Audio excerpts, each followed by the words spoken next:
Renfield is someone who's known, as being kind of Dracula's familiar, and in this story we kind of pick up probably about around 100 years into their relationship. So Renfield's been working for him a long time, and to be honest with you, he's just exhausted with the prospect of continuing to do his dirty work. So he's worn down, he's beaten down,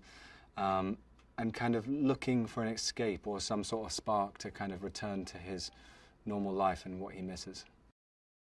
You need someone for this role who's really going to invest time and commitment and really go for it. And that's something that Nick really does, but he does it in such a wonderful way where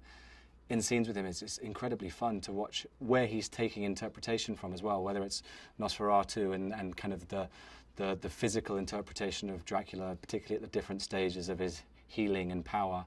and the vocal work, and Anne Bancroft in the Graduate is one of the things that he's looking at times, and it really is wonderful to see Dracula being formidable and horrendous, but also kind of quite manipulative, and that's what this story really goes back to, is this, this toxic relationship between the two of them, and they've been together for so long, and they really do know how to push each other's buttons and work against each other, and Nick has been so committed and really turned up ready to play, and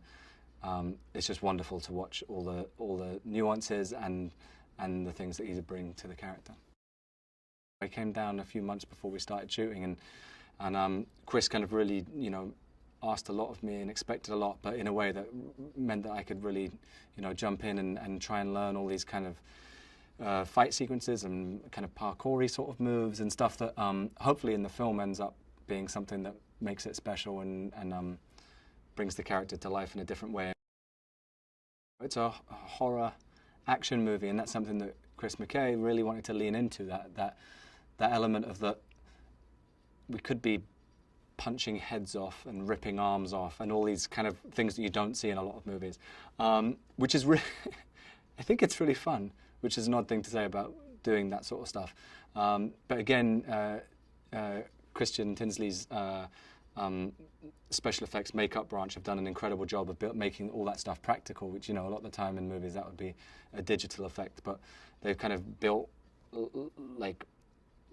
arms that can be ripped off and spurt blood, and the same with head. I've never punched a head off before, and I got to do that on this, so that was one thing off the bucket list.